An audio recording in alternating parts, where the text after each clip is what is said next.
হ্যাঁ, যদি আজকে একটু বলি, আজকে আমার বাবাকে লিটারালি কল দিচ্ছি, আর কি বাবা এই দিক দিয়ে কান্না করতেছিল, আমি এই দিক দিয়ে কান্না করতেছি। শুধু এসিএস এর আপনাদেরই ক্লাস করছি। আমি শুধু অনলাইন ভিত্তিক পড়াশোনা করতাম, আচ্ছা। যেটা ট্রুলি স্পিকিং। হ্যাঁ, আমি আচ্ছা। রাত্র 2টা 2:30 পর্যন্ত পড়তাম।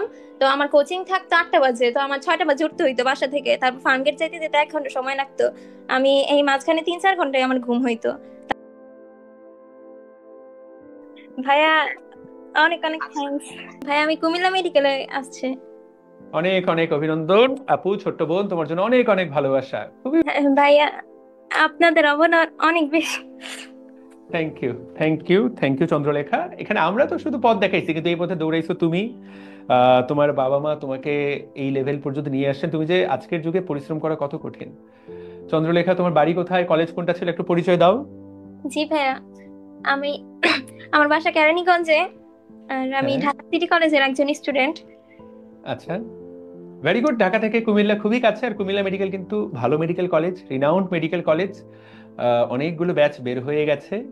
অনেক অনেক অনেক অভিনন্দন জি চন্দ্রলেখা। ভাইয়া। তুমি একটু ছোট বাচ্চাদের উদ্দেশ্যে পরামর্শ দাও। তুমি একটু বলো তুমি কিভাবে পড়ালেখা করেছো, কি করেছো, সবাই তো এটাই শুনতে চায়। তুমি কিভাবে ক্র্যাক করলা ভাইয়া, বলো আমি তো, যদি 1.5 লাখ আমার বাচ্চা। হ্যাঁ, অ্যাডমিশন জার্নিটা শুরু করি, তাহলে আমি এসএসসি থেকে একটু বলতে চাই। প্লিজ বলো। ভাই, আমি শুরু থেকে অনেক মোটামুটি ভালো স্টুডেন্ট ছিলাম। আর হুম। কি সবসময় রোল 1-2 এর মধ্যে ছিল। আমি অগ্রণী স্কুলের ছাত্রী। আর তারপর ঢাকা সিটি কলেজে, তারপর ভর্তি হয়ে কলেজে। তো এসএসসি তে তো আমাদের তো আর কি মাঝখানে তো পরীক্ষা সবগুলো হয়নি। হুম। তো আমার ইংলিশে A+ মিস গেছিল। হুম। ইংলিশে আর কি A+টা মিস চলে গেছিল। তো ওই ওই দিক থেকে আমার ধাক্কাটা মেনলি শুরু হয়।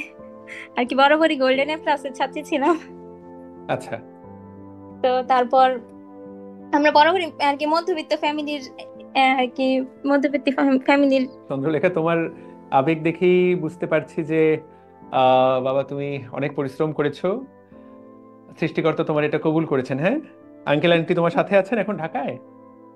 হ্যাঁ, হ্যাঁ, মা একটু নিচে আছে। আমি আমি এখন একাই আছি আর কি। খুব ভালো, খুব ভালো বাবা। তুমি তারপর এইচএসসি তে যদি বলি, পড়ালেখা পড়ালেখা করলে কিভাবে? গত 3 মাস, শুধু এইটুকু বলো সবার জন্য, গত 3 মাস তুমি পড়ালেখা করলে কিভাবে?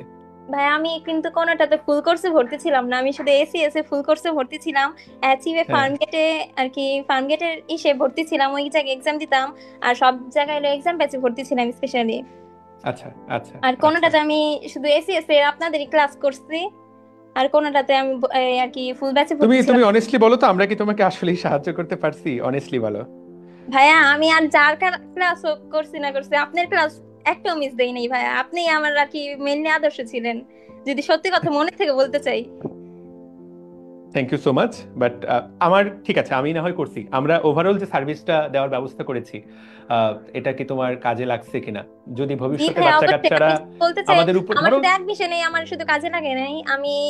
আমি এইচএসসির পর থেকে আপনাদের সার্ভিসটা পাই, কারণ আমি আর কি বাসায় আমার একজন টিচার ছিল, কিন্তু আমি কোথাও কোচিং এইগুলি করতাম না। আমি শুধু অনলাইন ভিত্তিক পড়াশোনা করতাম, আচ্ছা। যেটা ট্রুলি স্পিকিং। চন্দ্রলেখা, তোমার সাথে কি সেলিব্রেশনে দেখা হবে? তুমি আসবা তো নাকি? জি ভাইয়া, অবশ্যই ভাইয়া। তুমি আমাকে বলো তো বাবু, তোমার কোন গুণটার জন্য তুমি চান্স পাইলা? 1.5 লাখ বাচ্চা তো পরীক্ষা দিয়েছে। তোমার কি মনে হয় তুমি কেন চান্স পাইলা? কোন জিনিসটা ভাইয়া, তোমাকে আমি আলাদা করেছে অনেক সবার চেয়ে? অধ্যবসায় আছি। আমি অনেক ধৈর্য ধরে পড়াশোনা করছি। আমি যে পরিমাণ কষ্ট করছি আর কি। একটু একটু সবার সাথে শেয়ার করো না, কতক্ষণ পড়ালেখা করছো একটু। এগুলা তো ছোট বাচ্চারা ভাইয়া, আজকে আমি খালি। আমি এই অ্যাডমিশনের টোটালি বলতে গেলে আমি 3-4 ঘন্টা ঘুমাইছি। যেটা মনের থেকে কথাটা বললাম, আমি কোনো এক্সট্রা কোনো ইসের জন্য কথা বলি নাই। মানে 3-4 ঘন্টা দিনে? না ভাই, আমি রাত্র 2টা 2:30 পর্যন্ত পড়তাম। তো আমার কোচিং থাকতো 8টা বাজে, তো আমার 6টা বাজে উঠতে হইতো বাসা থেকে, তারপর ফার্মগেট যাইতে যেতে 1 ঘন্টা সময় লাগতো। আমি এই মাঝখানে 3-4 ঘন্টায় আমার ঘুম হইতো। তাছাড়া সারাদিন আমি আমি সবসময় আর কি তারপর বাসায় আসতাম কয়টা বাজে, বাসায় 12টা 1টা বাজে আসতাম ওই কোচিং এর পরীক্ষাগুলি দিয়ে। তারপর 12টা বাজে আইসা তারপর এই নিজে পড়াশোনা করতাম। ওই তো তখন কিছু লাঞ্চ টাঞ্চ করে তারপর নিজে আবার পড়াশোনা টেবিলে বসে যেতাম। তো তারপর বাসার টিচার আসলে ওনার কাছে আমি শুধু কোশ্চেন সলভ করতাম, যেগুলি ভুল করে আসছি ওইগুলি স্যার কোথা থেকে কই ভুল করছে এইগুলি শুধু কোশ্চেন সলভ করতাম। তারপর স্যারের কাছে 1-1.5 ঘন্টা পড়তাম।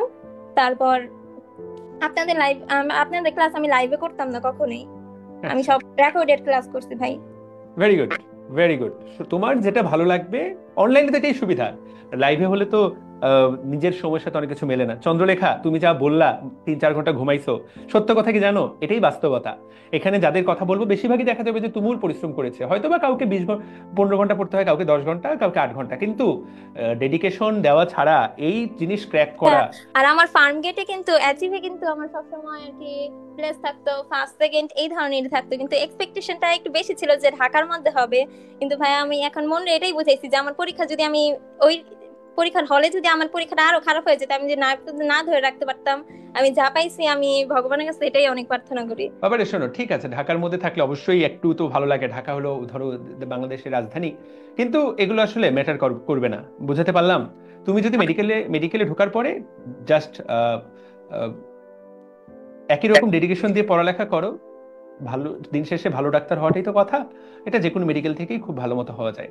তো এটা নিয়ে মোটেই এক কণার মন খারাপ করারও দরকার নাই। দেড় না লক্ষ ভাইয়া, বাচ্চার মধ্যে 5,000 ঢোকা এটা বিশাল ব্যাপার, হ্যাঁ। আর ভাইয়া যদি আজকে একটু বলি, আজকে আমার বাবাকে লিটারালি কল দিছি, আর কি বাবা এই দিক দিয়ে কান্না করতেছিল, আমি এই দিক দিয়ে কান্না করতেছি। অদ্ভুত, অদ্ভুত চন্দ্রলেখা, তোমার সাথে দেখা হওয়ার আগ্রহ বেড়ে গেল। ইনশাল্লাহ সেলিব্রেশনে দেখা হচ্ছে আপু। ঠিক আছে, তুমি আজকের লাইভে যুক্ত হয়ে আমাদের লাইভটাকে তুমি ধন্য করে ফেললা।